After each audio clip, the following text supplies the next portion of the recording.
Hello, and welcome to the conversation at airsafe.com, sponsored by Speed Brake Publishing. I'm your host, Dr. Todd Curtis, the creator of airsafe.com, a reliable source of airline safety and security information since 1996. In this conversation, I'd like to talk about a recent aircraft mishap involving Senator Barack Obama. On the 12th of January 2008, United States Senator and presidential candidate Barack Obama was a passenger on a Gulfstream II aircraft that collided with another aircraft on the ground at Midway Airport in Chicago. Senator Obama, members of his campaign staff, and Secret Service agents had just flown in from Nevada where he had been campaigning. The left wingtip of the Gulfstream hit the right wingtip of a parked and unoccupied Cessna 208 aircraft. The impact was so minor that no one on the plane noticed any damage until later. While the incident caused no injuries and only minor aircraft damage, it does bring up a potential public policy issue.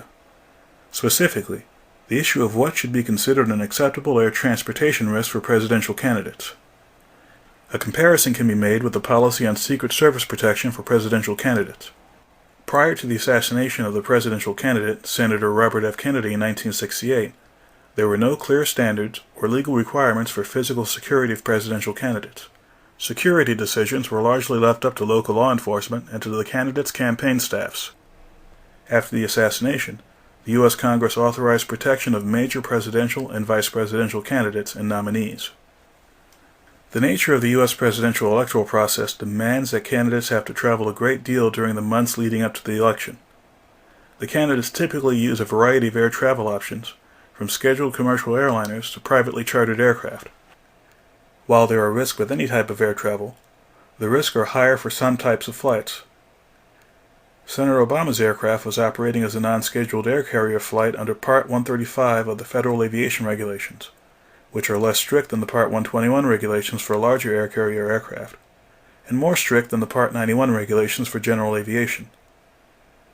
Historically, the accident risk has been highest for Part 91 flight operations, significantly lower for Part 135 operations, and lower still for Part 121 operations. For example, in 2006, the NTSB estimated that the accident rate for general aviation flights was about 4 times greater than the Part 135 accident rate, and about 50 times greater than the rate for Part 121 air carrier flights. The potential policy issue is whether exposure to air travel risks faced by presidential candidates should be limited by requiring that flights taken by candidates meet some minimum standard. A realistic limitation could take many forms, such as use of only approved aircraft operators or airlines, or perhaps requiring that candidates use government or military air transportation. The reasons for even considering such a policy are the potentially negative political and social impacts of having a candidate seriously injured or killed during a campaign, especially from manageable risks such as those associated with air travel. Fortunately, Senator Obama was not injured in his aircraft mishap. However, given the risks that he and the other candidates will continue to face, it seems reasonable to consider some kind of risk reduction policy now, and by doing so perhaps preventing a catastrophic disruption to the political process. I'll be back for some final comments after this message.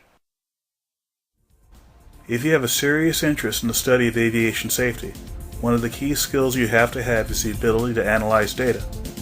My book, Understanding Aviation Safety Data, might be the perfect tool for that job.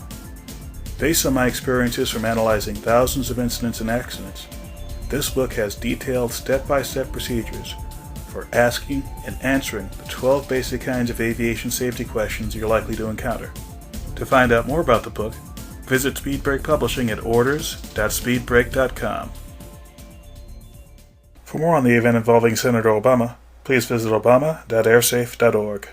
For information on fatal events and other aircraft accidents involving U.S. political figures and other celebrities, please visit celebrity.airsafe.org. Before we end this conversation, I'd like to remind all my listeners that this podcast is produced by the airsafe.com Foundation, a nonprofit organization that supports a number of efforts to further the public's understanding of aviation safety and aviation security. For information about the foundation, or to make a tax-deductible donation, please visit airsafe.org. Feel free to send us feedback at feedback.airsafe.org. You can check out the other airsafe.com podcast at podcast.airsafe.org. For more information about airline safety, you can find us at airsafe.com, that's AIRSAFE.com, or type the words airline safety into your favorite search engine. We're probably on the first page of results. Thanks for listening, and we'll see you next time.